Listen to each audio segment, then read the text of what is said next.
الحمدللہ وحدہ لا شریک لہ والصلاۃ والسلام علی من لا نبی بعدہ۔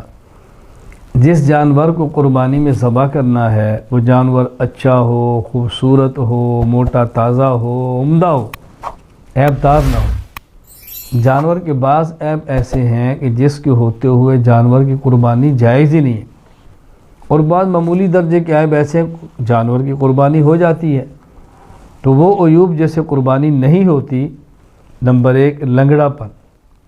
ایسا لنگڑا جانور جو چلتے وقت پاؤں زمین پر بالکل نہ رکھ سکتا ہو، اس کی قربانی جائز نہیں ہے۔ ہاں، اگر چلتے وقت اس پاؤں سے کچھ سہارا بھی لے لیتا ہے، اب قربانی جائز ہے۔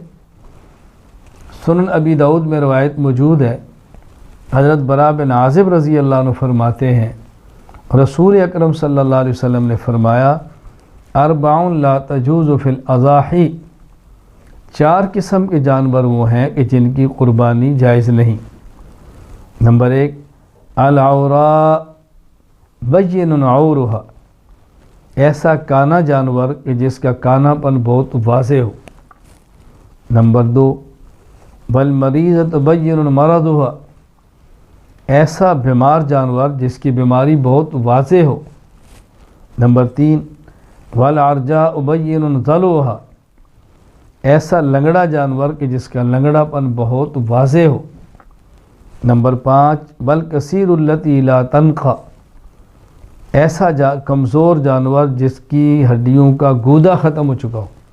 تو چاروں کا تو آپ نے نام لے کر وضاحت فرما دی، پر لنگڑا پن ایسا کہ جس سے جانور پاؤں زمین پر نہ رکھ سکتا ہو، ایسے جانور کی قربانی جائز نہیں۔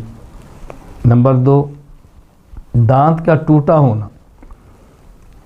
رد المختار فتاوی شامیہ میں ہے، اگر جانور کا اتنا دانت ٹوٹے ہوں کہ چارہ نہ کھا سکتا ہو، قربانی جائز نہیں، اور اگر اتنے ٹوٹے ہوں کہ جن کے ساتھ چارہ کھا سکتا ہو، ایسے جانور کی قربانی جائز ہے۔ نمبر 3، کان کا کٹا ہونا۔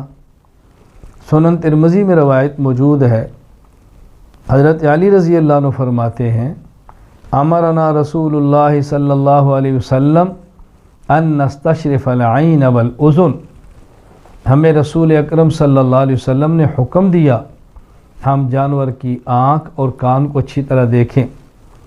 وَأَلَّا نُضَحِّيَ بِمُقَابَلَةٍ وَلَا مُدَابَرَةٍ وَلَا شَرْقَاءَ وَلَا خَرْقَاء، ایسے جانور کو قربانی میں ذبح نہ کریں جس جانور کا کان آگے سے کٹا ہو مقابلہ، پیچھے سے کٹا ہو مداورہ، اور اس جانور کے کان چرے ہوئے ہوں شرقاء، پھٹے ہوئے ہوں، اور ولا خرقاء، اس کے کان میں سوراخ ہو، آگے سے کٹا، پیچھے سے کٹا، یا اس جانور کا کان پھٹا ہوا ہے یا اندر سوراخ ہے، قربانی نہیں ہوگی۔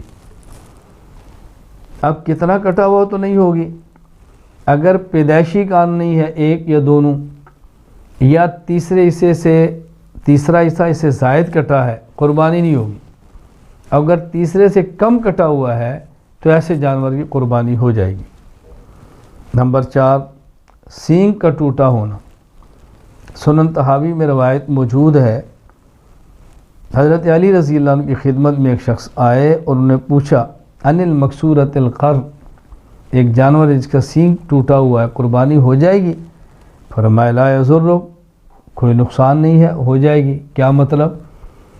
جانور ایسا کہ جس کا سینگ جڑ سے نکلا ہوا نہ ہو، جڑ سے اکھڑا ہوا نہ ہو، تو پھر اس کی قربانی ہوگی، اور اگر اس کا جڑ سے ہی اکھڑ گیا ہے، اب اس جانور کی قربانی نہیں ہوگی۔ نمبر 5، دم کٹی ہو۔ علاوہ سنن میں یہ بات موجود ہے کہ دم اگر تہائی سے کم کٹی ہو تو قربانی جائز ہے، اور تہائی اس سے زائد کٹی ہو پھر قربانی جائز نہیں۔ نمبر 6، تھن کا خراب ہونا۔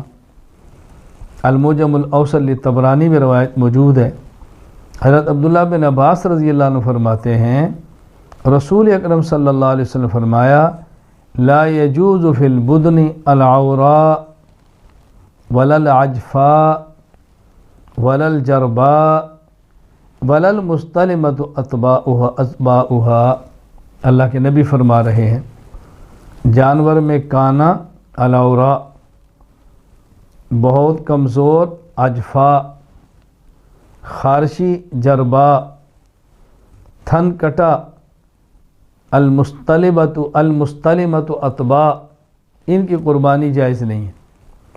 اب تھن کی مقدار کیا ہے، کتنا کٹا ہو تو قربانی جائز نہیں۔ فتاوی عالمگیریہ میں ہے گائے یا بھینس کا ایک تھن خراب ہو باقی 3 تھن ٹھیک ہو تو قربانی جائز ہے، اور اگر وہ تھن یعنی ایک سے زائد 2 خراب ہیں پھر بھی جائز نہیں، زیادہ خراب ہے پھر بھی جائز نہیں۔ اسی طرح بکری اور بھیڑ کا ایک تن خراب ہے اور ایک ٹھیک ہے تو ان کی قربانی نہیں ہوگی۔ نمبر 6 کانا اور اندھا جانور، کانے جانور کی قربانی بھی نہیں ہوگی، اندھے جانور کی قربانی بھی نہیں ہوگی۔